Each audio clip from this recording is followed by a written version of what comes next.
안녕하세요. 축구 전문 기자 한준입니다. 2022 카타르 월드컵 H조 1차전 너무나 오랫동안 기다려왔고 궁금했던 우루과이와 첫 경기 막 끝났습니다. 0대0 무승부. 비록 기다렸던 골은 안 나왔지만 우리 선수들이 보여줬던 투지와 정신력, 집중력 그리고 골을 만들러 가기 위한 과정 속에서의 밀도 높은 플레이, 벤투 감독이 준비했던 빌드업 플레이가 잘 구현이 되면서 강호 우루과이를 상대로 우리가 정말 주도적인 축구를 보여줬기 때문에 많은 팬들이 감동했고 또 이 경기를 보고 나서 응원의 열기가 더 커지고 있습니다. 0대0 무승부 이번 경기에 대해서 우리가 감동했던 만큼 우루과이는 조금 실망하지 않았을까? 실제로 경기 중에 우루과이 팬들의 표정이 아주 안 좋았는데요. 한준TV에서는 우루과이의 유력 매체 기자와 인터뷰를 통해서 우루과이의 시선으로 한국과의 경기 분석하는 시간 준비했습니다. 개인기로 살펴보면 역시 주목했던 선수들이 이름값을 했죠. 손흥민 선수가 최다 크로스 5회 기록했고 발베르데 선수가 최다 슈팅 3회 기록했습니다. 최다 패스는 벤탄쿠르, 최다 활동거리는 황인범 선수의 11.75km였는데요. 특히 이번 경기는 깜짝 선발 출전했던 나상호 선수가 수비 라인에서 미드필드 라인으로 전진하는 과정 속에 공을 받고 공격을 풀어가는 과정에 20회를 관여하면서 맹활약을 펼쳤고요. 김승규 선수도 10차례의 상대 득점 기회를 막아냈습니다. 슈팅만을 의미하는 게 아니라 크로스, 컷백, 모든 그 위험 상황들을 커트해낸 것이 10번이나 됐다. 김승규 선수가 왜 국가대표 넘버원인지를 보여줬는데요. 한준TV가 한국과의 경기를 분석하기 위해 연결한 우루과이 기자는 곤살로 론치 기자입니다. 우루과이 최대 스포츠 방송 중에 하나인 디렉TV 그리고 홀리 데포르티보에서 활동 중인 팔로워 4만 명에 달하는 인플루언서 기자인데요. 곤살로 론치 기자, 이번 경기 전반적인 평가 어떻게 하고 있는지 들어보겠습니다. 굉장히 신중하게 진행된 경기였다고 생각합니다. 두 팀 모두 최고의 플레이를 다 보여주진 못한 것 같아요. 우루과이의 플레이는 정밀하지 못했고 공격 기회에서 간결한 패스를 못했고 기회를 많이 만들지 못했죠. 두 차례 확실한 기회는 모두 골대를 때렸는데 고딘의 헤더와 후반 막판 패대 발베르데의 중거리 슛이었습니다. 우루과이 입장에서는 씁쓸한 경기였어요. 한국을 상대로 최고의 버전을 선보이지 못했습니다. 한국의 경기력에 대해서는 어떻게 생각하는지 들어보겠습니다. 한국은 주도적으로 경기를 하려고 시도했습니다. 빠른 공수 전환으로 우루과이에 타격을 가했습니다. 그래서 우루과이가 그에 맞춰 역습으로 대응해야 했죠. 한국의 강점을 알고 있었지만 빠른 공수 전환과 속도가 믿는 플레이를 막기 어려웠어요. 그런 점들이 경기 결과에 영향을 준 것 같습니다.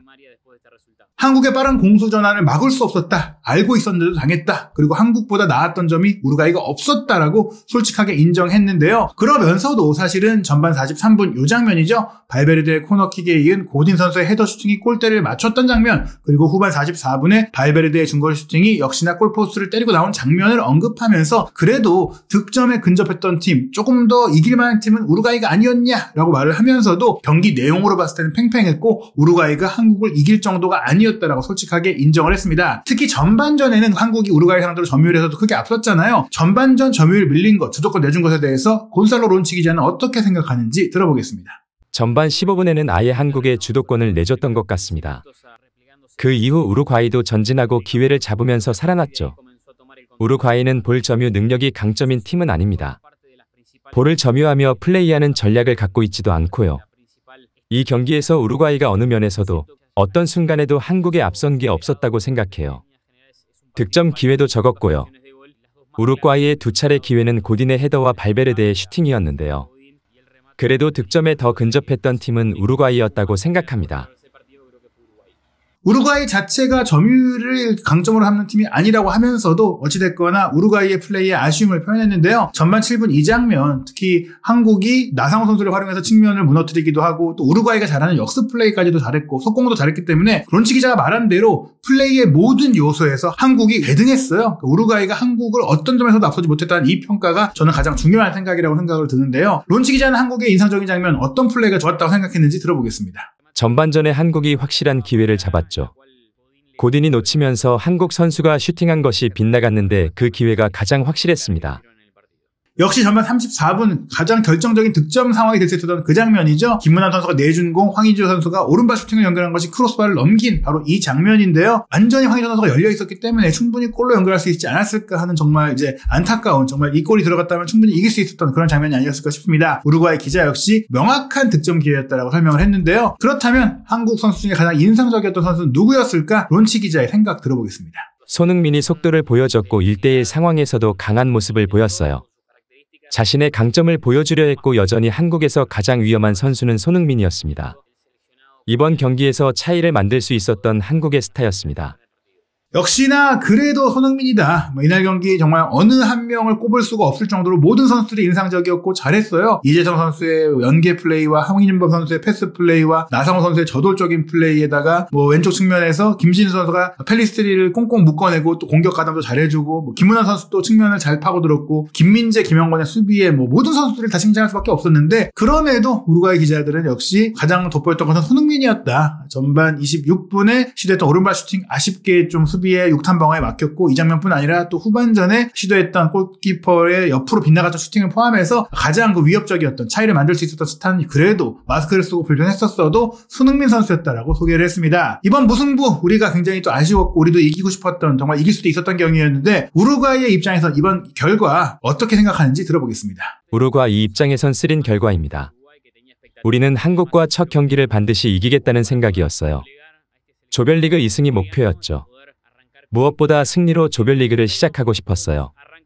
하지만 월드컵의 첫 경기는 언제나 중요하고 지지 않는 것도 중요합니다. 승점 한 점이라도 얻은 것은 다행이고 다음 경기를 잘 준비한다면 여전히 기회가 있습니다.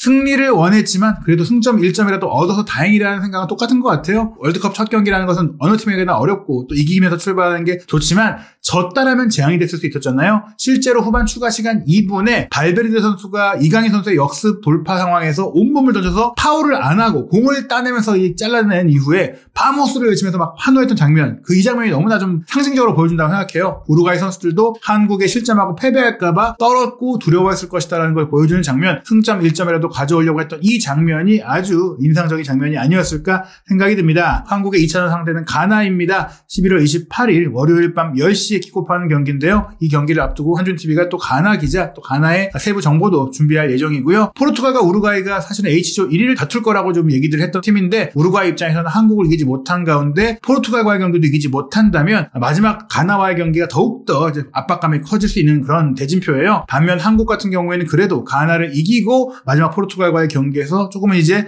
지지하는 채로 임한다면 비기기만 해도 16강에 오를 수 있는 가능성이 열릴 수 있다 보니까 흐름은 한국에게 좋다 이렇게도 볼 수 있겠습니다. 물론 가나도 이기고 포르투갈도 이겨서 조 1위로 올라가는 게 가장 희망적인 상황일 것 같고 또 이런 말들, 이런 이야기가 허황되지 않다는 것을 한국 선수들이 1차전에서 보여준 것 같습니다. 한준TV는 계속해서 한국의 상대국 기자들의 이야기와 현지 반응들 준비하고 있으니까요. 카타르 월드컵의 독점 조직의 소식과 현장의 생생한 소식들 한준TV에서 확인하시기 바랍니다.